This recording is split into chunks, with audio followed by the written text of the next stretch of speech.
Todos los países del mundo en estos momentos están reformando la educación pública. Existen dos razones para ello. La primera es económica. La gente está intentando resolver cómo podemos educar a nuestros niños para que ocupen su lugar en la economía del siglo XXI. ¿Cómo hacemos eso? Si ni siquiera podemos anticipar cómo será la economía al final de la próxima semana, como esta reciente crisis lo está demostrando. ¿Cómo hacemos eso? La segunda razón es cultural. Todos los países del mundo están intentando resolver cómo podemos educar a nuestros niños para que tengan sentido de identidad cultural, para poder legarles los genes culturales de nuestras comunidades y a la vez formar parte del proceso de globalización. ¿Cómo cuadramos ese círculo? El problema es que están intentando enfrentarse al futuro, a base de hacer lo mismo que en el pasado. Y en el proceso están alineando a millones de niños que no ven ninguna utilidad en asistir a la escuela. Cuando nosotros íbamos al colegio, nos retenían allí con la historia de que si trabajábamos mucho y sacábamos buenas notas y luego estudiábamos un título universitario, tendríamos un trabajo. Nuestros hijos no se creen eso. Y hacen bien, por cierto. Es mejor tener una titulación que no tenerla, pero ya no es ninguna garantía. Y especialmente no lo es si el camino hacia ella marginaliza la mayoría de cosas que tú consideras importantes acerca de ti mismo. Hay gente que dice que hay que subir los estándares, que eso sería un avance. Ah, ¿sí? Sí, lo deberíamos hacer. ¿Y por qué ibas a querer rebajarlos? No me he encontrado con ningún argumento que me convenza para bajarlos. Pero subirlos, por supuesto que habría que subirlos. El problema es que el sistema educativo actual fue diseñado, concebido y estructurado para una era diferente. Fue concebido en la cultura intelectual de la Ilustración y en las circunstancias económicas de la Revolución Industrial. Antes de la mitad del siglo XIX no había sistemas educativos públicos. En realidad no, podrías estudiar con los jesuitas si tenías dinero, pero la educación pública, pagada con los impuestos, obligatoria para todo el mundo, gratuita y a la vuelta de la esquina, era una idea revolucionaria. Y mucha gente se opuso a ello. Decían, no es posible para muchos niños pobres que están en la calle beneficiarse de la educación pública. Son incapaces de leer y escribir. ¿Por qué perder tiempo con esto? Y también se asienta sobre una serie de suposiciones sobre la estructura social y la capacidad de las personas. Fue dirigido por el imperativo económico de aquel momento, pero a lo largo de todo ello se infiltró el modelo intelectual de la mente, el cual era esencialmente la idea que la Ilustración tenía sobre la inteligencia. La auténtica inteligencia consistía en cierta capacidad para el razonamiento deductivo y un conocimiento amplio de la cultura clásica. Se podría resumir en capacidad académica. Y esta idea está fuertemente enraizada en la reserva genética de la educación pública. El creer que hay dos tipos de personas, académicas y no académicas, y la consecuencia de eso es que mucha gente brillante se creen que no lo son porque han sido evaluados siguiendo este concepto de mente. Así que tenemos dos pilares gemelos, el económico y el intelectual. Y desde mi punto de vista, este modelo ha causado caos en la vida de mucha gente. Ha habido gente que se ha beneficiado maravillosamente de él, pero la mayoría de la gente no. En lugar de beneficiarse, sufren de esto. Una epidemia moderna, mal ubicada y también ficticia. Esta es la plaga del síndrome de déficit de atención e hiperactividad, TDAH. Este es un mapa de la incidencia del TDAH en Estados Unidos. El mapa de prescripciones médicas para el TDAH. No me malinterpreten. No quiero decir que el síndrome de déficit de atención no exista. Yo no tengo la formación necesaria para ello. Sé que la amplia mayoría de psicólogos y pediatras creen que sí, pero aún es un tema a debatir. Lo que sí me consta es que no se trata de una epidemia. Estos niños están siendo medicados tan rutinariamente como a mi generación nos quitaban las amígdalas, por los mismos motivos caprichosos y por la misma razón, la moda de la medicina. Nuestros hijos están viviendo en el periodo más intensamente estimulante de la historia de la Tierra. Están siendo acosados con información y les están reclamando su atención desde todos los medios. Los ordenadores, los iPhone, las vallas publicitarias y cientos de canales de televisión. Y nosotros les penalizamos por distraerse. ¿Distraerse de qué? Cosas que son un aburrimiento, en la escuela sobre todo. Me parece a mí que no es totalmente una incidencia el hecho de que la incidencia del TDAH haya crecido paralela al incremento de los test estandarizados. A estos niños se les está dando cosas como Ritalin, Adderall, a menudo medicación bastante peligrosa, solo para hacer que se concentren y se calmen. Pero según esto, el déficit de atención aumenta al ir al este de este país. La gente empieza a perder el interés en Oklahoma.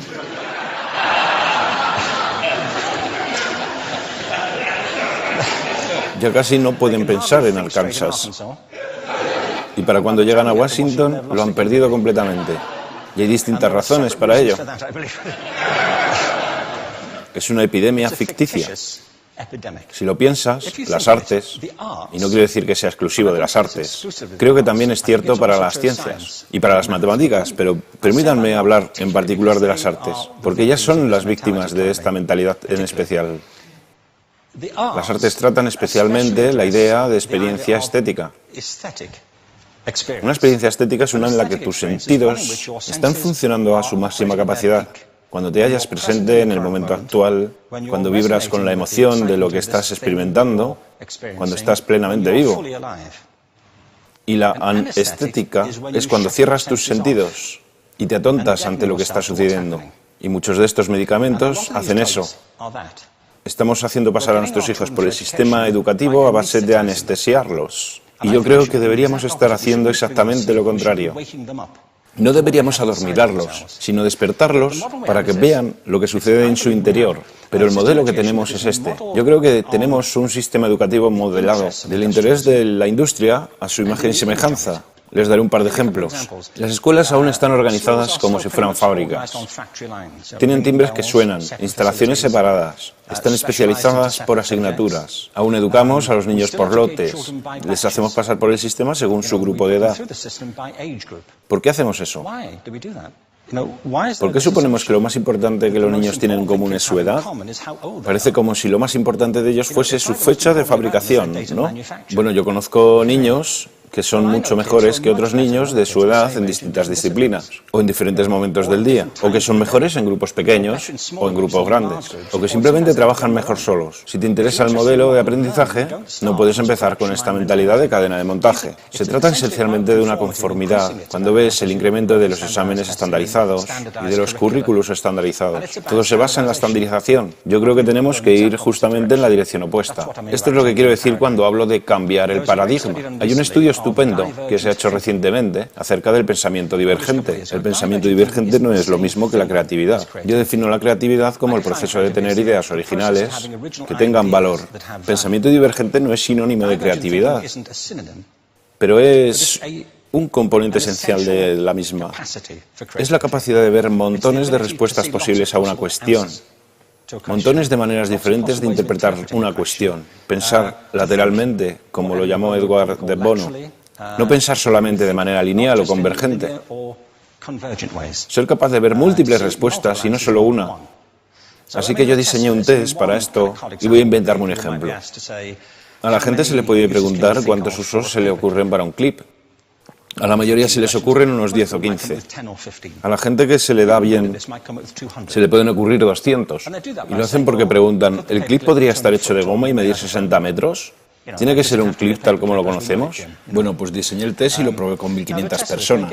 En un libro titulado Más allá del punto de ruptura, y en el protocolo del test, si superabas una puntuación determinada, se te consideraba un genio del pensamiento divergente. Así que quiero preguntarles, ¿qué porcentaje de la gente que hizo el test puntuó como genio en pensamiento divergente? Y debo decir una cosa más acerca de ellos. Eran niños de jardín de infancia. Así que, ¿qué opináis? ¿Qué porcentaje de genios?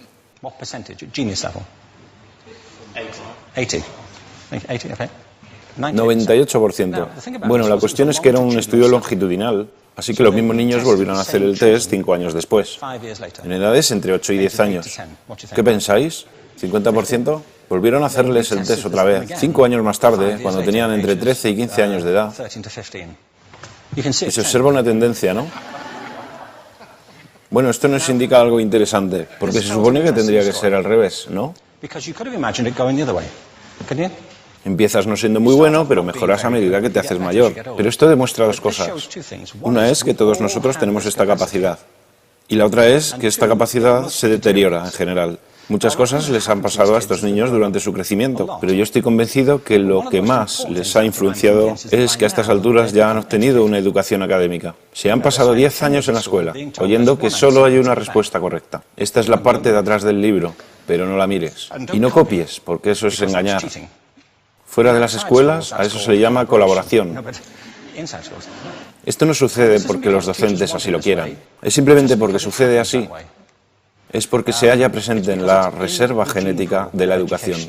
Tenemos que pensar de forma diferente acerca de la capacidad humana. Tenemos que superar esta vieja idea acerca de lo académico y lo no académico, lo abstracto, lo teórico, lo vocacional, y empezar a verlo como lo que es, un mito.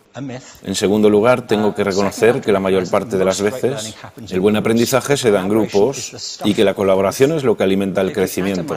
Si atomizamos a las personas, las separamos y los juzgamos por separado, formamos una especie de desconexión entre ellos y su ambiente de aprendizaje natural. Y en tercer lugar, un asunto importante es la cultura de nuestras instituciones, los hábitos de estas instituciones y los hábitats que ocupan.